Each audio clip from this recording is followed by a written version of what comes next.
আসসালামু আলাইকুম। ধরেন আপনার এলাকায় এই মুহূর্তে আপনার পাশ দিয়ে বয়ে চলা নদীতে একটা লাশ ভেসে উঠলো। তখন আপনি তৎক্ষণাৎ পুলিশকে খবর দিলেন যে এই লাশটাকে উদ্ধার করার জন্য, যে এই লাশটা এসে উদ্ধার করে পোস্টমর্টেম করে যে আইনগত প্রক্রিয়া আছে সেগুলো মেনটেন করার জন্য পুলিশ আসলেন। পুলিশ এসে সেই লাশটা আপনার বাসা থেকে ফর এক্সাম্পল 50 কিলোমিটার দূরে আপনার সদর হসপিটালে নিয়ে গেলেন। সেখানে পোস্টমর্টেম করা, সেখানে হচ্ছে ডোমকে রাজি করানো, তারপর হচ্ছে জানাজা, দাফন কাফন, এই প্রত্যেকটা কার্যক্রম পুলিশ নিজে উপস্থিত থেকে করলেন বা করেন। এটাই, পুলিশ ছাড়া এই কার্যক্রমগুলো কেউ করে না। অথবা কেউ হারিয়ে গেলেন, অথবা কেউ আত্মহত্যা করলেন, এই যে কার্যক্রমগুলোকে আমরা পুলিশকে দিয়েই হচ্ছে আমরা করতে হয়। এখন কয়েকটা প্রশ্ন এখানে। আপনার বাসা থেকে বা নদীর পাড় থেকে লাশটা জেলা সদরে নিয়ে যাওয়ার জন্য যে খরচটা হয়েছে, অ্যাম্বুলেন্স ম্যানেজ করা, ডোম ম্যানেজ করা, হসপিটালের যে খরচ, এই খরচটা আসলে কে দেয়? এই খরচটা দেয় হচ্ছে সেখানে নিয়োজিত যিনি দায়িত্বপ্রাপ্ত এসআই, কনস্টেবল বা যিনি যান, পুলিশের যে সদস্য যান, তাকেই কিন্তু এই খরচটা বহন করতে হয়। যেই 10-15 হাজার টাকা খরচ হয়, তাকে এই খরচটা বহন করতে হয়। যদিও সরকারি নিয়ম আছে যে এই খরচটা ফেরত দেওয়া হয়, কিন্তু যেই টাকা খরচ হয় আর যেই টাকা ফেরত দেওয়া হয়, ফর এক্সাম্পল 10,000 টাকা যদি খরচ হয়, সেখানে ফেরত দেওয়া হয় 500, 800, 1,000, 2,000 টাকা। তো সেটা দেখা যায় খরচ হওয়ার তুলনায় প্রাপ্তির যেই ব্যবধান, সেটা দৃশ্যমান অনেক বেশি ব্যবধান। তো এই পুরো খরচটা কিন্তু পুলিশকেই বহন করতে হয়। দ্বিতীয়ত হচ্ছে, আপনি যদি আপনার এলাকার থানাগুলাতে যান, থানাগুলাতে গিয়ে যদি দেখেন যে আপনার এলাকার এসআই, কনস্টেবল বা আপনার যারা সেবা দিয়ে থাকেন যে পুলিশগুলা কোন ধরনের পরিবেশে থাকেন, আপনি বিশ্বাস করেন, যদি আপনি ওই পরিবেশটা দেখেন, আমরা ইউনিভার্সিটিতে যেভাবে গণরুমে ছিলাম, এক রুমে গাদাগাদি করে অনেকজন, ফ্লোরিং করা, শুধুমাত্র তোষকটা থাকতো, উপরে ফ্যান নাই, যথাযথ পয় নিষ্কাশন ব্যবস্থা নাই, তারপরে হচ্ছে ভেন্টিলেশন সিস্টেম নাই। এটা মানবীয় জীবন বলতে যেটা বোঝায়, আপনার থানাগুলোতে পুলিশরা সেই ধরনের পরিবেশে থাকে। এখন একটা পুলিশ আপনার ডিউটি করে এসে রাতে যদি এই ধরনের একটা পরিবেশে ঘুমায়, আমরা কি তার কাছ থেকে প্রত্যাশিত সেবা আমরা কিভাবে এক্সপেক্ট করব? মানে এটা এটা একটা মানবীয় জীবন থানাগুলাতে আসলে পুলিশের জন্য ব্যবস্থা করা হয়েছে। এত বছরেও পুলিশ এই সেবাগুলোতে, এই মৌল মানবিক পুলিশের যেই বেসিক যে সেবাগুলা, সেগুলো এখনো পর্যন্ত কিন্তু সংস্কার করা হয়নি। তৃতীয়ত, সবচেয়ে গুরুত্বপূর্ণ এবং তৃতীয়ত যেই অসুবিধাটি আমি থানাতে দেখলাম এই কয়েক মাসে, সেটা হচ্ছে আপনার থানা থেকে একটা অপরাধ কার্যক্রম সংগঠিত হয়, ফর এক্সাম্পল 15 কিলোমিটার, 20 কিলোমিটার দূরে। একদিনে অনেকগুলো অপরাধ কার্যক্রম সংগঠিত একটা থানায় হতে পারে। পারিবারিক কলহ, মাদকের সমস্যা, ছিনতাই, ডাকাতি, চুরি, একাধিক সমস্যা সেখানে ঘটতে পারে। এখন প্রশ্ন হচ্ছে, একটা থানায় যদি আমার 16-17টা ইউনিয়ন, 20টা ইউনিয়ন, কোনো কোনো জায়গায় তারও বেশি ইউনিয়ন, প্রত্যেকটা জায়গায় যদি কোনো ধরনের অপরাধ কার্যক্রম সংঘটিত হয়, ধরি 10টা জায়গায় সংঘটিত হইলো বা 5টা জায়গায় সংঘটিত হইলো, আমার এই 5টা জায়গায় কিন্তু তাৎক্ষণিক রেসপন্স করতে হয়। এখন তাৎক্ষণিক যদি আমরা রেসপন্স করতে চাই, সেই জায়গাগুলোতে পৌঁছাইতে অবশ্যই অবশ্যই আমাদের গাড়ির প্রয়োজন। মানে গাড়ি ছাড়া পায়ে হেঁটে তো নিশ্চয়ই এই ধরনের কার্যক্রমগুলোতে কখনোই পুলিশ তড়িৎ কোনো সিদ্ধান্ত বা তড়িৎ কোনো অ্যাকশন নিতে পারে না। কিন্তু আপনি যদি থানাগুলো যান, দেখবেন কোনো থানায় 10টা গাড়ির প্রয়োজন, 6টা গাড়ির প্রয়োজন, সেখানে থানাকে দেওয়া হয়েছে 1টা গাড়ি, 2টা গাড়ি। এখন পুলিশ তার বাসায় বসে থাকে না। আপনি কল দিলেন যে এখানে ঝামেলা হয়েছে, মানুষ মারা গিয়েছে, চুরি হয়েছে, খুন হয়েছে, পুলিশ কিন্তু আসতে হয়। তাহলে পুলিশ কিভাবে আসে? পুলিশ দেখা যায় একটা ভ্যান ভাড়া করে, একটা অটো ভাড়া করে, অথবা দেখা যায় একটা লেগুনা ভাড়া করে, সেইটা করে কিন্তু তাকে যেতে হয়। ওই যে ভাড়ার টাকাটা, এই ভাড়ার টাকাটাও কিন্তু পুলিশের পকেট থেকে দিতে হয়। দ্বিতীয়ত, এই যে ভাড়া করে যাওয়া আসা, তার যে এই সময় নষ্ট হয়, সেক্ষেত্রে দেখা যায় যারা অপরাধ সংঘটিত করে তারা কিন্তু ইতিমধ্যেই সে জায়গা থেকে চলে যায় এবং আমরা সেবা বঞ্চিত হই। সেজন্য আপনি যদি পুলিশকে যুগোপযোগী করতে চান, পুলিশকে যদি আপনি হচ্ছে তার সেবা তাৎক্ষণিক জনগণের কাছে পৌঁছাইতে চান, অবশ্যই অবশ্যই তার ট্রান্সপোর্টেশন ব্যবস্থাটা অবশ্যই অবশ্যই যথাযথভাবে করতে হবে।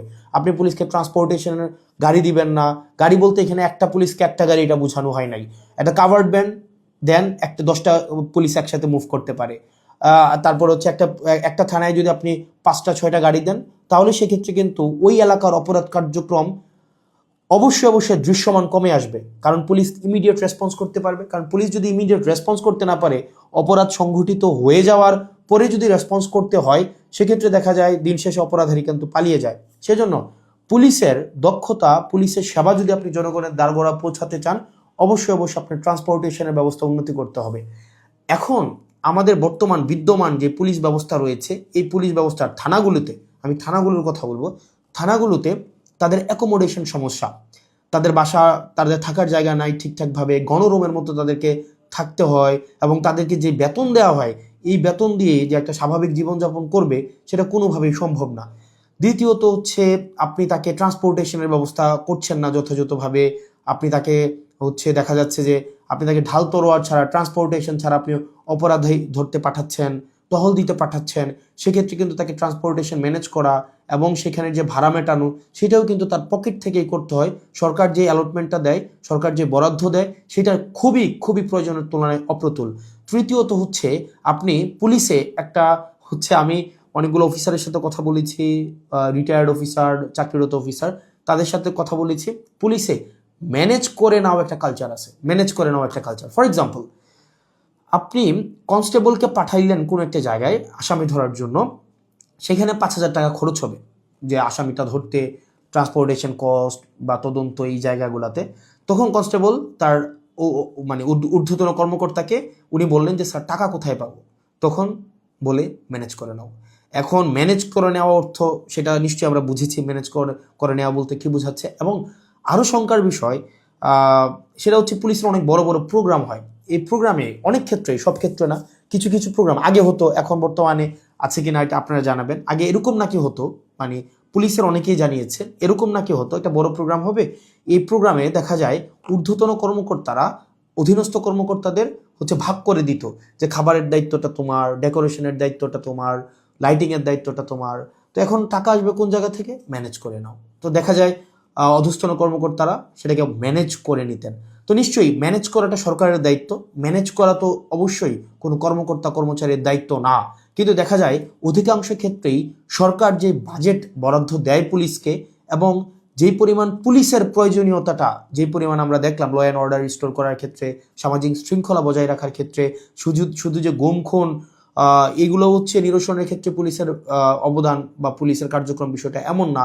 স্বাভাবিক শান্তি শৃঙ্খলা, নিরাপত্তা, জীবনমালের নিরাপত্তা নিশ্চিত করার ক্ষেত্রে কিন্তু পুলিশের স্বাভাবিক অনেক ধরনের কার্যক্রম হয়।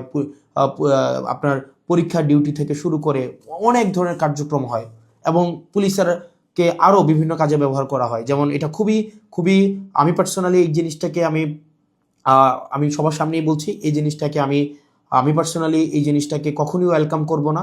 অপ্রয়োজনীয় প্রোটোকল দেওয়া, যে যদি এলাকায় এমপি যায়, পুলিশকে দেখা যায় প্রোটোকল দিতে, অপ্রয়োজনীয়। দেখা যায় ওসিকে আমরা অতীতেও দেখেছি, ওসি সবসময় আপনার এমপির সাথে সাথে থাকতে হয়, থাকেই থানায় একটা গাড়ি। এখন একটা গাড়ি নিয়ে যদি আপনার ওসি বা অন্য কর্মকর্তারা আপনার এমপির সাথে সারাদিন ব্যাপী থাকতে হয়, যেখানে যায় সেখানে যেতে হয়, তাহলে ওসিও কিন্তু তার স্বাভাবিক থানা কার্যক্রম করতে পারে না, সাধারণ মানুষ সেবাবঞ্চিত হয়। একই সাথে সাথে যে একটা এই গাড়িটাও কিন্তু অপচয় হয়। সেজন্য, এবং আপনারা জেনে থাকবেন যে এমপির সাথে পুলিশ সবসময় থাকে, কিন্তু এটা কিন্তু কোনো নিয়মে নাই, কোনো প্রোটোকলে নাই। এমপির সাথে পুলিশ থাকবে, এটার কোনো প্রোটোকল নাই, কোনো প্রোটোকলেই নাই। এটা আগে রাজনৈতিক যে কালচার ছিল, রাজনৈতিক কালচারে পুলিশ এমপির একটু নজরে পড়ার জন্য বা একটু স্বাভাবিকভাবে এই কার্যক্রমগুলো, পুলিশকে রাজনীতিকীকরণ হওয়ার কারণে পুলিশ যে স্বপ্রণোদিত হয়ে সব ক্ষেত্রে করেছে বিষয়টা এমন না, পুলিশকে করতে বাধ্য করা হয়েছে ক্ষেত্র বিশেষে। তো সেজন্য আমরা যদি পুলিশের সেবাটাকে জনগণের দোরগোড়ায় পৌঁছাতে চাই, আমরা যদি চাই জনগণ যথাযথভাবে পুলিশের সেবাটা পাক, তাহলে কিন্তু অবশ্যই আপনি পুলিশের, বিশেষ করে থানা পর্যায়ের থানা পুলিশের, কারণ সবচেয়ে বেশি কিন্তু থানায় পুলিশকে সাধারণ মানুষ যায়। আপনি থানার পুলিশের অবশ্যই আপনি তার আবাসন ব্যবস্থা নিশ্চিত করতে হবে, যথাযথভাবে তার বিশ্রামের পরিবেশ আপনি নিশ্চিত করতে হবে, নিরাপদ পানির ব্যবস্থা নিশ্চিত করতে হবে, খাবারের ব্যবস্থা নিশ্চিত করতে হবে, এবং তার ডিউটির এখানে একটা প্রোটোকল আপনার নিশ্চিত করতে হবে। আপনি 24/7 একটা মানুষ কখনোই, একটা স্বাভাবিক মানুষ স্বাভাবিকভাবে কখনোই ডিউটি করতে পারে না। 2 নম্বর বিষয় হচ্ছে ট্রান্সপোর্টেশনের ব্যবস্থাটাকে আপনি নিশ্চিত করতে হবে। একটা থানায় একটা গাড়ি দিয়ে একটা থানা কখনোই চলতে পারে না, 2টা গাড়ি দিয়ে একটা থানা কখনোই চলতে পারে না। আপনি পুলিশের উপর চাপিয়ে দিবেন যে ম্যানেজ করে নাও। পুলিশ যখন ম্যানেজ করতে যাবে, তখনই কিন্তু জনগণ পুলিশের একটা সাংঘর্ষিক অবস্থা তৈরি হয়। তখনই হচ্ছে উৎকোচ গ্রহণের হচ্ছে এক ধরনের বৈধতা মানসিকভাবে উৎপাদিত হয়। সেজন্য আমরা পুলিশকে এই ম্যানেজ করে নেওয়ার প্রবণতায় না ঠেলে দিয়ে সরকারের কাছে এই বিষয়গুলো নিয়ে আমাদের আহ্বান থাকবে বাজেট বৃদ্ধি করা, এবং সেগুলোর হচ্ছে আমাদের যেই টেকনিক্যাল জায়গায় আমাদের রিসোর্স সেখানে হচ্ছে আমাদের ইনস্টল করতে হবে। তৃতীয়ত তার মানে অ্যাকোমোডেশন, তারপর হচ্ছে ট্রান্সপোর্টেশন, আর হচ্ছে 3 নাম্বার যেটা হচ্ছে অযাচিত যেই রাজনীতিকীকরণের যে বিষয়টি রয়েছে সেটি থেকেও পুলিশকে আমাদের মুক্তি দিতে হবে। সাধারণ জনগণ এবং পুলিশের মাঝখানে কোনো মধ্যস্বত্বভোগী থাকা কখনোই উচিত না। তো আমরা পুলিশের কখনোই, আমরা শুরু থেকে, আপনি যদি যান আমার টাইমলাইনে এখনও আছে যে অগাস্ট থেকে 2024 অগাস্ট থেকে পুলিশের যেই টেকনিক্যাল হচ্ছে রিসোর্স ইনস্টল করা, তাদেরকে সেটাকে এনরিচ করা, পুলিশকে জনমুখী করা, রাজনৈতিক প্রভাবে বলের বাহিরে নিয়ে যাওয়া, তাদের আবাসন, স্বাস্থ্য, চিকিৎসা সেগুলো যেন যথাযথ হয় সেটি নিশ্চিত করা, তার পেশাদারি যেই ব্যয় হয় সেই পেশাদারি ব্যয় যেন সরকারি খাত থেকে হয়, তাকে যেন সেটির জন্য ম্যানেজ করা কালচারে না যেতে হয়, সেটির জন্য কিন্তু আমরা গুরুত্ব দিচ্ছি। সেজন্য আমরা সংসদে এই বিষয়গুলো নিয়ে কথা বলবো যদি আল্লাহ সুযোগ করে দেয়, এবং যেহেতু সুযোগ করে দিয়েছে একই সাথে সাথে সরকারের কাছে বা মানুষের কাছেও যে এই যে পুলিশের, আমরা যে তৃণমূলের পুলিশের যে জটিলতাগুলো সেগুলো আমার কাছে মনে হয়েছে সবার জানা উচিত, যেহেতু থানাগুলোকে আমরা এখন খুব ক্লোজলি দেখছি, সেজন্য সবাইকে জানানো। আর পুলিশের প্রতি আমাদের সবসময় সংবেদনশীলতা রয়েছে, এবং আমরা চাই পুলিশ জনগণের হয়ে উঠুক, কোনো রাজনৈতিক দলের না, পুলিশ হয়ে উঠুক সবার। পুলিশের সাথে জনগণের সম্পর্ক থাকবে হৃদ্যতার, এবং প্রত্যেকটা মানুষ যেন ভয়হীনভাবে সেখানে অভিযোগ জানাতে পারে, এবং অপরাধী নির্মূলে পুলিশ সবসময় যেন সুদৃঢ় ভূমিকা পালন করতে পারে, রাজনৈতিক যে কোনো প্রভাবের ঊর্ধ্বে ওঠে। পুলিশের আবাসন সমস্যা, ট্রান্সপোর্টেশন সমস্যা, পুলিশের বাজেট বৃদ্ধি এবং পুলিশের